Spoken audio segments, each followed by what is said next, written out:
Dans cet emballage au look résolument moderne, un nouveau produit qui pourrait rapidement se faire une place à La Réunion.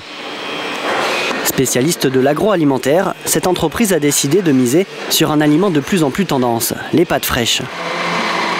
Et dans cette usine, une fois mise de côté la tenue réglementaire et les dimensions un peu plus grandes des ustensiles, la cuisine se fait comme à la maison. Françoise est cuisinière depuis 1973 dans ses locaux. C'est elle qui s'occupe de préparer la sauce, avec parfois, selon la recette, une petite touche locale.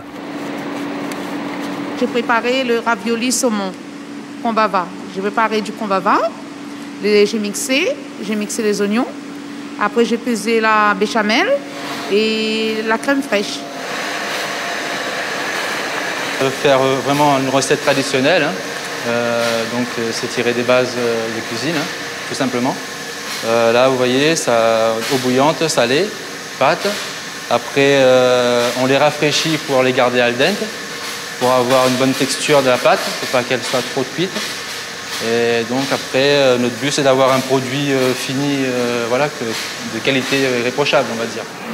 Si ces spécialistes ont décidé de s'aventurer dans la production de pâtes fraîches, ce n'est bien sûr pas par hasard.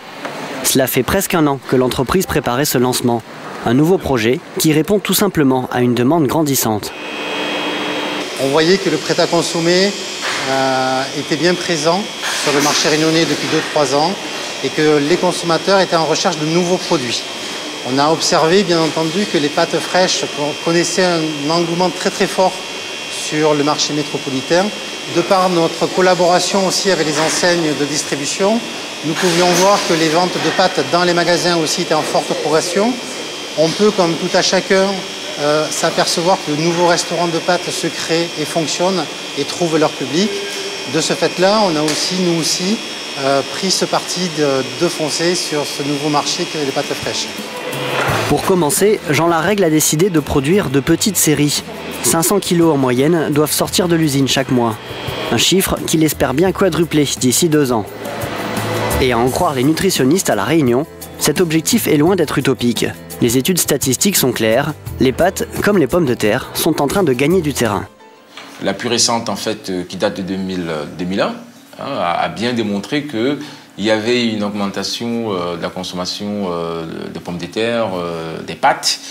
Et récemment, on a pu aussi objectiver que la quantité de riz consommée par habitant à La Réunion avait tendance à stagner. La consommation de pain est aussi en augmentation constante et qui prouve effectivement qu'il y a aujourd'hui à La Réunion clairement une diversification d'alimentation en faveur, n'est-ce pas, d'une occidentalisation des celles-ci. Moins salé, moins sucré, manger sains fruits et légumes. Un constat qui pourrait être de bon augure pour la diversification de l'alimentation. Les professionnels de la santé surveillent pourtant de près le changement de mode alimentaire qui est en train de s'opérer. Depuis quelque temps, l'Agence régionale de santé organise des débats sur la nutrition. Et apparemment, le sujet pose beaucoup de questions.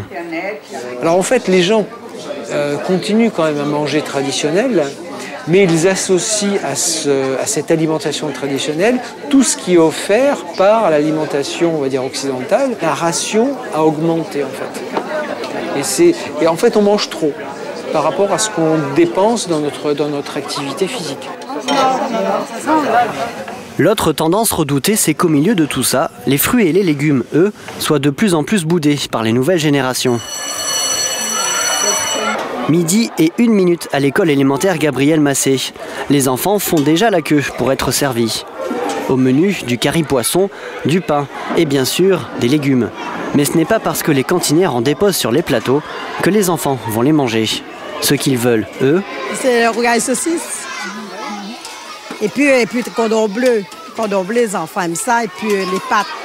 Qu'est-ce qu'ils aiment moins en fait? Les légumes. Comment vous vous en rendez compte? Parce qu'ils restent dans l'assiette, dans le plateau. Voilà, c'est ça. C'est les légumes cuits qu'ils n'aiment pas.